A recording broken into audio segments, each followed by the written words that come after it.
എൻ്റെ പേര് സാന്ദ്ര സന്തോഷ്. ഞാൻ വരുന്നത് കോട്ടയം ചങ്ങനാശ്ശേരിയിൽ നിന്നാണ്. ഞാൻ ഉടമ്പടി എടുത്തത് 2023 ഓഗസ്റ്റ് 21-നാണ്. ഞാൻ ആദ്യമായിട്ട് കൃപാസനത്തെ പറ്റി അറിയുന്നത് ഒരു ട്രോൾ വീഡിയോ വഴിയാണ്.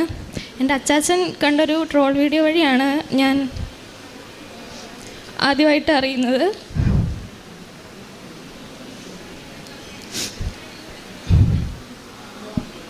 എൻ്റെ അച്ചാച്ചന് ഒട്ടും താല്പര്യമില്ലായിരുന്നു.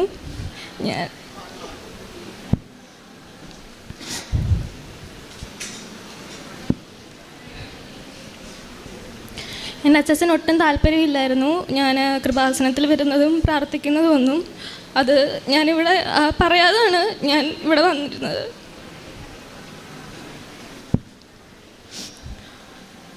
അമ്മയുടെ വീട്ടിൽ പോവാണ് എന്നൊക്കെ പറഞ്ഞായിരുന്നു ഞാൻ മാതാവിൻ്റെ അടുക്ക വന്നിരുന്നത്. അത് ഞാൻ മാതാവിനോട് പറഞ്ഞു, ഇന്ന് ഞാനിവിടെ സാക്ഷ്യം പറയാൻ വരുന്നത് എൻ്റെ അച്ഛനോട് പറഞ്ഞിട്ടാണ്. അച്ഛന് ഇപ്പോൾ ഒരു കുഴപ്പവുമില്ല. എന്നെ സന്തോഷത്തോടു കൂടിയാണ് പള്ളിയിലേക്ക് വിടുന്നത്. ഞാൻ ആദ്യമായിട്ട് ഇവിടെ വന്നത് എനിക്ക് ജർമ്മനിയിൽ പോകണം എന്നുള്ളൊരാഗ്രഹമായിട്ടാണ്. എനിക്കിപ്പോൾ 20 വയസ്സുണ്ട്. എനിക്ക് നേഴ്സിംഗ് പഠിക്കാൻ പോകാനായിട്ടായിരുന്നു ആഗ്രഹം. അപ്പം നാട്ടിൽ പഠിക്കണമെങ്കിൽ നല്ലൊരു പൈസയാകും, കോളേജുകളിലൊക്കെ പഠിക്കണമെങ്കിൽ. അപ്പോൾ എനിക്ക് കുഞ്ഞിലെ തൊട്ടുള്ള എൻ്റെ ആഗ്രഹം ഒരു പൈസ പോലും ചിലവാക്കാതെ എനിക്ക് എൻ്റെ പേരിൽ ലോൺ എടുക്കുകയോ പണയം വെക്കുകയോ ചെയ്യല് എന്നായിരുന്നു എൻ്റെ ആഗ്രഹം. അതുപോലെ തന്നെ മാതാവ് എനിക്ക് സാധിച്ചു തന്നു. ഇതേവരെ എൻ്റെ പേരിലൊരു ലോണോ ഒരു പണയം വെക്കനോ ഒന്നും ചെയ്തിട്ടില്ല. ഇതേവരെ എനിക്ക് 2 ലക്ഷത്തിൻ്റെ ഫ്ലൈറ്റ് ടിക്കറ്റായിരുന്നു. അതുവരെ ജർമ്മനിയിൽ നിന്ന് അവരാണ് എനിക്ക് എടുത്തു തന്നത്. ഈ മെയ് 15-നാണ്, ഈ ബുധനാഴ്ചയാണ് ഞാൻ ജർമ്മനിയിലേക്ക് പോകുന്നത്. ഉടമ്പടി എടുത്ത സമയത്ത് എനിക്ക് ഒരുപാട് തടസ്സങ്ങളുണ്ടായിരുന്നു. ഞാനപ്പോൾ വിചാരിച്ചു, ഉടമ്പടി എടുത്തു കഴിഞ്ഞപ്പോഴാണല്ലോ തടസ്സങ്ങൾ കൂടുന്നത് എന്നൊക്കെ വിചാരിച്ചു. അപ്പം ഞാൻ ഇവിടോട്ട് വിളിച്ചിട്ടുണ്ടായിരുന്നു. അപ്പോൾ ഒരു സിസ്റ്റർ എന്നോട് പറഞ്ഞു, ഏശയ്യ 45-ാം അധ്യായം 3-4 വാക്യങ്ങൾ, ഞാൻ നിനക്ക് മുൻപേ പോയി മലകൾ നിരപ്പാക്കുകയും പിച്ചളവാതിലിൽ തറക്കുകയും ഇരുമ്പുടാമ്പൽ ഒടിക്കുകയും ചെയ്യും. നിന്നെ പേര് ചൊല്ലി വിളിക്കുന്ന ഇസ്രായേലിൻ്റെ കർത്താവ് ദൈവം ഞാനാണെന്ന് നീ അറിയേണ്ടതിന് അന്ധകാരത്തിലെ നിധികളും രഹസ്യ ശേഖരവും ഞാൻ നിനക്ക് തരും. അത് ഞാൻ 55 പ്രാവശ്യം ഞാൻ ഓരോ തവണ തടസ്സം വരുമ്പോഴും ഞാൻ എഴുതി പ്രാർത്ഥിക്കുമായിരുന്നു. അപ്പോഴെല്ലാം എൻ്റെ തടസ്സങ്ങൾ മാറി കിട്ടിയിട്ടുണ്ട്. അതുപോലെ തന്നെ എനിക്ക് വിസയൊക്കെ വെക്കാൻ വന്നപ്പോൾ ഒരുപാട് തടസ്സങ്ങളായിരുന്നു. എൻ്റെ തടസ്സങ്ങൾ ഇങ്ങനെ കൂടിക്കൊണ്ടേയിരുന്നു. ഞാനപ്പോൾ ഇവിടെ നിയോഗം വെച്ചതിൽ ഏപ്രിൽ 21 എന്നൊരു തീയതി ഞാൻ ഇട്ടിട്ടുണ്ടായിരുന്നു. ആ തീയതിയിൽ തന്നെയാണ് എനിക്ക് വിസ അടിച്ച് വന്നത്. എൻ്റെ വിസയാണിത്. 21-ാം തീയതി തന്നെയാണ് എനിക്ക് വിസ വന്നത്. അതുപോലെ തന്നെ മാതാവിൻ്റെ സാന്നിധ്യം, ഞാൻ ആദ്യമായിട്ട് എനിക്ക് ഇവിടെ വരുമ്പോൾ എനിക്കൊന്നും അറിയത്തില്ലായിരുന്നു.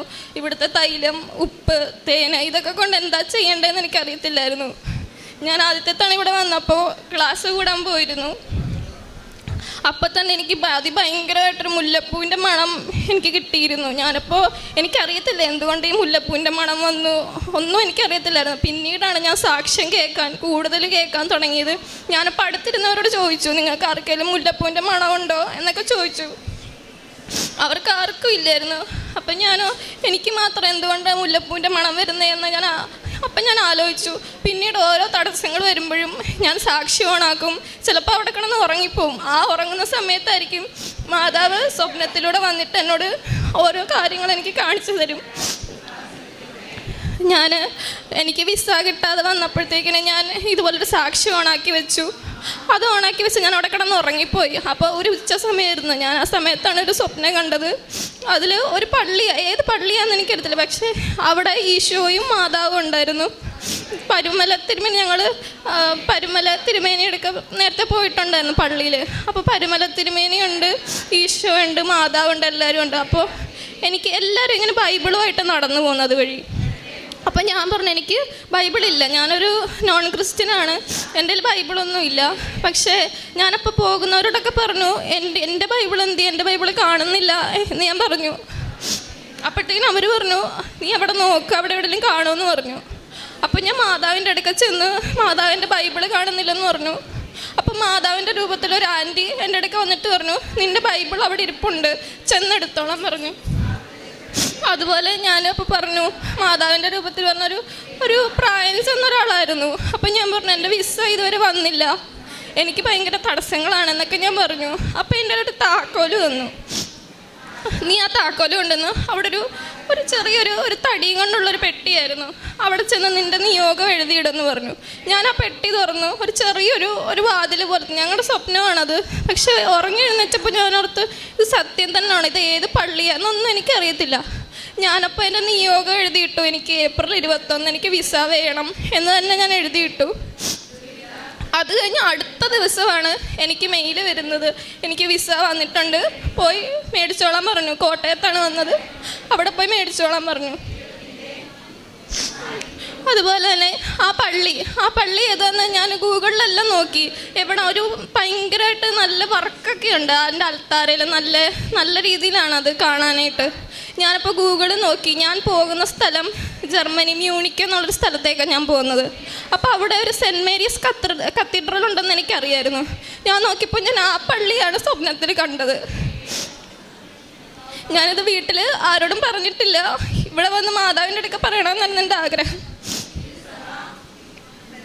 അതുപോലെ തന്നെ എനിക്ക് വിസ കിട്ടുന്നത് ആദ്യം എനിക്ക് മാതാവിനെ കാണിക്കണമെന്നായിരുന്നു എൻ്റെ ആഗ്രഹം. അപ്പോൾ ആ സമയത്ത് എൻ്റെ അച്ഛന് കുഴപ്പമൊന്നുമില്ല ഇങ്ങനെ പള്ളിയിൽ ഞാൻ പോകുന്നത്. പിന്നെ ഞാൻ ഇവിടെ വന്നുകൊണ്ടിരുന്നത്. രണ്ടാമത്തെ പ്രാവശ്യം ഉടമ്പടി പുതുക്കിയപ്പോഴെല്ലാം ഞാൻ എൻ്റെ അച്ഛനോട് പറഞ്ഞിട്ടാണ് ഇവിടെ വന്നുകൊണ്ടിരുന്നത്. അച്ഛനിപ്പോൾ ഒരു കുഴപ്പമില്ല, ഞാൻ പള്ളിയിൽ വരുന്നതിൽ എന്നെ വഴക്ക് പറയാറോ ഒന്നുമില്ല. ആ സമയം ഞാൻ ഇങ്ങനെ പറഞ്ഞു, ഇവർ പറഞ്ഞു എൻ്റെ സർട്ടിഫിക്കറ്റ്സ് ആണോന്ന് തുറന്ന് നോക്കാൻ പറഞ്ഞു, എൻ്റെ തന്നെ ആണോ എന്ന്. ഞാൻ ആ സമയം എല്ലാം നോക്കി, പക്ഷേ ഞാൻ അകത്തോട്ട് നോക്കിയില്ല. ഇവിടെ വിസ അടിച്ചിട്ടുണ്ടോ, ജർമ്മനിയിൽ വിസ വരുമ്പോൾ ഒരു കുഴപ്പമാണ്, നമുക്ക് മെയിലിൽ അറിയാൻ പറ്റത്തില്ല അത് റിജക്റ്റ് ആണോ കൺഫേം ആണോ എന്ന്.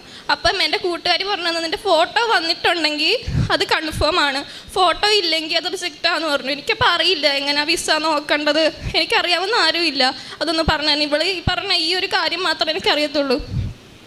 ആ ഒരു സമയം അതിനകത്തൊരു പേപ്പർ ഇരിപ്പുണ്ട്. എന്നാലും ഞാൻ പറഞ്ഞു, മാതാവിൻ്റെ അടുക്ക് വന്നിട്ട് അത് തുറക്കൂ എന്ന് മാത്രം പറഞ്ഞു. ആ സമയം ഞാൻ എൻ്റെ അച്ഛനോട് ചോദിച്ചാൽ ആലപ്പുഴ വരെ കൊണ്ടുപോകുന്നു ചോദിച്ചു, കോട്ടയത്തുനിന്ന്. അപ്പം അച്ഛൻ പറഞ്ഞു, വർക്കിൻ്റെ ഇടയ്ക്കുനിന്നാണ് എൻ്റെ ഈ വിസ മേടിക്കാനായിട്ട് അവിടെ നിന്ന് എല്ലാവരെയും വർക്കേഴ്സിനേക്കാളും നിർത്തിയിട്ടാണ് വന്നിരിക്കുന്നതെന്ന് പറഞ്ഞു. അപ്പം അച്ഛൻ പറഞ്ഞു, അതിനെന്നാ ഇവിടെ പാറേപ്പള്ളി ഞങ്ങൾക്ക് അവിടെ അടുത്ത്. അപ്പോൾ പറഞ്ഞു, ഇവിടെ പാറേപ്പള്ളി ഉണ്ടല്ലോ, നമുക്ക് അവിടെ കയറാമെന്ന് പറഞ്ഞു. എൻ്റെ അച്ഛൻ അങ്ങോട്ട് പോകുന്ന വഴിക്കല്ല എനിക്ക് എന്തോ ഇതുവരെ എനിക്ക് അങ്ങനെ ഒരു പേടി തോന്നിയിട്ടില്ല. എന്നെ അങ്ങ് വിറയ്ക്കുകയാണ്. എനിക്ക് ആ ഒരു സമയം മുല്ലപ്പൂവിൻ്റെ മണമൊന്നും വരുന്നില്ല. ഞാൻ പറഞ്ഞു, മാതാവ് എനിക്കിപ്പോൾ വിസ വന്നിട്ടില്ലേ, ഇത്ര നാളെ ഞാൻ കാത്തിരുന്നിട്ട് വന്നില്ലേ എന്നൊക്കെ ഞാൻ പെട്ടെന്ന് ചിന്തിച്ചു പോയി. ആ സമയം ഞാൻ പറഞ്ഞു, മാതാവിൻ്റെ സാന്നിധ്യം എനിക്ക് മനസ്സിലാക്കാൻ പറ്റുന്നില്ലല്ലോ ഇപ്പോൾ. ഇതിന് മുമ്പേ എൻ്റെ റിസൾട്ട് വന്നപ്പോഴെല്ലാം ഒരു ഭയങ്കര മണമായിരുന്നു എനിക്ക് മാതാവ് അടുത്തുള്ളതായിട്ട്. പക്ഷേ ഞാൻ മാതാവിനോട് പറഞ്ഞു, പാറപ്പള്ളി കൊണ്ടുവന്ന് വണ്ടി നിർത്തി അങ്ങോട്ട് കയറിയപ്പോൾ തന്നെ ഭയങ്കരമായിട്ട് ഫ്രഷ് ആയിട്ടുള്ള മുല്ലപ്പൂവിൻ്റെ മണം. ഞാനപ്പോൾ ഓർത്ത് ഇവിടെ കാണും മുല്ലപ്പൂ ഉണ്ട്, ഇവിടെ ഇട്ടിട്ടുണ്ടോ എന്ന് ഞാൻ നോക്കി. പക്ഷെ അവിടെ ഒന്നും മുല്ലപ്പൂ ഇല്ല. ഞാനപ്പോൾ ആ പള്ളിയുടെ അകത്ത് കയറി. അപ്പോൾ അതൊക്കെ ഇവിടെ ഒരു പേപ്പർ ഇരിപ്പുണ്ടായിരുന്നു വിസയുടെ നടുക്കായിട്ട്. അപ്പം എനിക്ക് തുറക്കാൻ ഭയങ്കര പേടിയാണ്. റിജക്റ്റ് ആയിട്ടുള്ളതെല്ലാം അവരെഴുതി വെച്ചേക്കുന്നതാണോ, എൻ്റെ ഡോക്യുമെൻറ്റ്സ് എല്ലാം മിസ്സായിപ്പോയോ അങ്ങനെ വല്ലതും ഉണ്ട്. ഇവർ മെയിലിലൂടെ അത് പറയില്ല ഒരിക്കലും. ഞാൻ നോക്കി, അത് ആദ്യം നോക്കിയപ്പോൾ ഞാൻ ഇപ്പുറത്തെ സൈഡാണ് കാണുന്നത്, അവിടെ എൻ്റെ ഫോട്ടോ ഇല്ല. വീണ്ടും ഞാൻ ഇന്ന് പ്രാർത്ഥിച്ച് തൈലം തൊട്ട് ഞാൻ പ്രാർത്ഥിച്ച് നോക്കിയപ്പോൾ എൻ്റെ വിസ അടിച്ചിട്ടുണ്ട്. ഞാൻ വെച്ച അതേ ഡേറ്റിൽ തന്നെയാണ് വിസ വന്നിരുന്നത്. അതുപോലെ തന്നെ ഞാൻ പ്രേക്ഷിത പ്രവർത്തനങ്ങൾ, എനിക്ക് ആദ്യത്തെ തവണ ഞാൻ ഉടമ്പടി എടുത്തപ്പോൾ എനിക്ക് അറിയില്ലായിരുന്നു എന്തൊക്കെ കാര്യങ്ങളാണ് ചെയ്യേണ്ടത്. ഞാൻ ഒരുപാട് റീൽസ് കാണുമായിരുന്നു, ഷോർട്സ്, ഇങ്ങനെ ഭയങ്കരമായിട്ട് ഫോണിൽ. ഞാൻ സാക്ഷ്യം കാണുന്നതിന് പകരം ഇതായിരുന്നു ഈ റീൽസ് കാണുക. ഒരു സാക്ഷ്യം കണ്ട് അടുത്ത് നോക്കുമ്പം വേറെ റീൽസ്, നല്ല രസമായിട്ടുള്ള റീൽസൊക്കെയാണ് വരുന്നത്. അപ്പോൾ അതും കണ്ട് അങ്ങ് പോവും. എൻ്റെ ഫ്രണ്ട്സും ഒക്കെ എടുത്തിട്ടുണ്ട്. അപ്പോൾ ഞങ്ങൾ പറയും, ഇതെന്നടി നമുക്ക് മാത്രം മാതാവൊന്നും നടത്തി തരാത്തതെന്ന് പറയും. പിന്നീടാണ് എനിക്ക് മനസ്സിലായത്, ഓരോ സാക്ഷ്യം കേൾക്കും തോറും എനിക്ക് അറിവ് കൂടിക്കൊണ്ടേയിരുന്നു. ഒരുപാട് നമ്മൾ പ്രാർത്ഥിക്കണം. അരമണിക്കൂർ എന്നുള്ളത് ഞാൻ 1 മണിക്കൂറായിരിക്കും. ഞാൻ ജപമാല ചൊല്ലിയാണ് പ്രാർത്ഥിക്കുന്നത്. ഞാൻ ബൈബിള് വായിക്കാറുണ്ട്. അരമണിക്കൂറിൽ കൂടുതൽ ബൈബിള് വായിക്കാൻ എനിക്കിപ്പോൾ ഇഷ്ടമാണ്. വായിക്കും തോറും ഒരുപാട് ഇഷ്ടമാണ് മുമ്പോട്ടുള്ള കാര്യങ്ങൾ അറിയാനായിട്ട്. അതുകൊണ്ട് ഞാനിപ്പം ഇൻസ്റ്റ നോക്കാറില്ല. ഞാൻ അൺഇൻസ്റ്റാൾ ആക്കി കളഞ്ഞു. എനിക്കറിയാം, അത് നോക്കിക്കഴിഞ്ഞാൽ ഞാനതിങ്ങനെ വീണ്ടും നോക്കിക്കൊണ്ടിരിക്കും. എനിക്കതുകൊണ്ട് ഇപ്പം അത് നോക്കാനായിട്ടുള്ളൊരു ഇഷ്ടവും ഇല്ല. റീൽസ് കണ്ടിട്ട് എനിക്ക് കിട്ടുന്ന സമയമെല്ലാം എനിക്ക് സാക്ഷ്യം കേൾക്കാനാണ് ഇഷ്ടം. അതുപോലെ തന്നെ ഞാൻ പ്രേക്ഷിത പ്രവർത്തനങ്ങൾ ചെയ്യുന്നത്, അനാഥാലയത്തിൽ പോകാറുണ്ട്, പിന്നെ വൃദ്ധസദനത്തിൽ പോവും. അവർ എന്നോട് പറയുന്ന സാധനങ്ങളൊക്കെ ഞാൻ മേടിച്ച് കൊടുക്കാറുണ്ട്. അവർക്ക് ഒരുപാട് ഇഷ്ടം. അവർക്ക് കൊന്ത വേണം, മാല വേണം, അത് ഇത് എന്നൊക്കെ പറയും. അവർക്ക് കുടുംബക്കാരൊന്നും ഇല്ല അവരെ നോക്കാനായിട്ട്. അപ്പോൾ എൻ്റെ മോളെ പോലെയാണ് അവർ കാണുന്നത്. എപ്പോഴും എനിക്ക് വേണ്ടി പ്രാർത്ഥിക്കും. കുന്നന്താനത്ത് വയ്യാത്ത കുട്ടികളുടെ ഒരു ആശ്രമം പോലുണ്ട് സിസ്റ്റർമാർ നടത്തുന്നത്. ഞാൻ അവിടെ ചെന്നതിന് നിയോഗം അവർ പറഞ്ഞ എനിക്ക് വേണ്ടി പ്രാർത്ഥിക്കാമെന്ന് പറഞ്ഞ് ഞാൻ അവിടെ സിസ്റ്റർമാരോട് ഞാൻ പറഞ്ഞിട്ടുണ്ട്. അങ്ങനെ ഞാൻ അവിടെ എല്ലാം പ്രവർത്തനങ്ങളൊക്കെ നടത്താറുണ്ട്. ഞാൻ നോക്കിയാണ് കൊടുക്കുന്നത്. എന്നുവെച്ചാൽ ഒരാൾക്ക് തന്നെ അല്ല, ഞാൻ അങ്ങനെ എല്ലാവർക്കും ഞാൻ കൊടുക്കും. ബസ് സ്റ്റാൻഡിൽ ഇങ്ങനെ കേട്ടിട്ടുണ്ട്. ആദ്യം എനിക്ക് പേടിയായിരുന്നു. എന്നോട് എന്തെങ്കിലും കുറേ പേര് എന്നോട് ഇതെന്തിനാ കൊടുക്കുന്നത് എന്നൊക്കെ കുറേ പേര് തട്ടി മാറ്റിയിട്ടുണ്ട് പത്രമൊക്കെ. ആ സമയം എനിക്ക് പേടിയായിരുന്നു കൊടുക്കാനായിട്ട്. പിന്നീട് എനിക്ക് പത്രം കൊടുക്കാനായിട്ട് പേടിയില്ല. ഞാൻ തൈലം തൊട്ട് വീട്ടിൽ നിന്ന് തൈലം തൊട്ട് എല്ലാ പത്രത്തിലും തൈലം തൊട്ട് വിശ്വാസ പ്രമാണം ചൊല്ലിയാണ് ഞാൻ പത്രം കൊടുക്കാറുള്ളത്. അതുപോലെ തന്നെ ഞാൻ സ്വപ്നം കണ്ടിട്ടുള്ളതെന്ന് പറയണത്, ഞാൻ പച്ചത്തിരി കത്തിച്ച് നിൽക്കുന്നൊരു മാതാവിനെ സ്വപ്നം കണ്ടിട്ടുണ്ട്. ഞാൻ ഓരോ തടസ്സങ്ങൾ വരുമ്പോൾ ഞാൻ ഇവിടെ എല്ലാവരും സാക്ഷ്യത്തിൽ പറഞ്ഞിട്ടുണ്ട് മാതാവിനെ സ്വപ്നം കണ്ടു. ഞാനപ്പുറത്ത് എനിക്ക് മാത്രം സ്വപ്നം കാണാൻ പറ്റുന്നില്ലല്ലോ.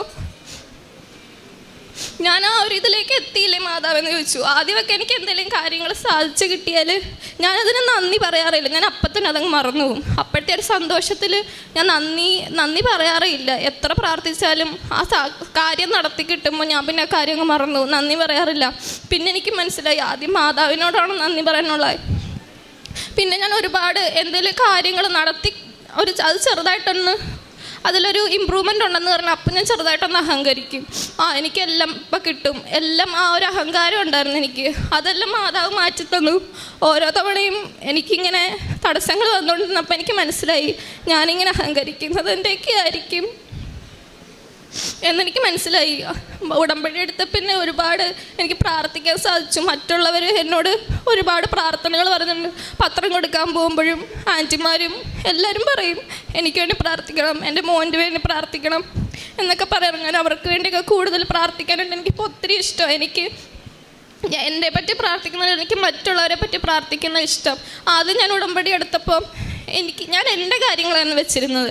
എല്ലാം എൻ്റെ കാര്യം. അതിൽ സിസ്റ്റർ പറഞ്ഞു ഏറ്റവും ലാസ്റ്റത്തെ 6ാമത്തെ കോളം 6ാമത് ഈശോയ്ക്ക് വേണ്ടി നിങ്ങൾ കൊടുക്കണമെന്ന് പറഞ്ഞു. അതുവരെ ഞാൻ എൻ്റെ കാര്യത്തിന് വേണ്ടി ഞാൻ എഴുതി വെച്ചിട്ടുണ്ടായിരുന്നു.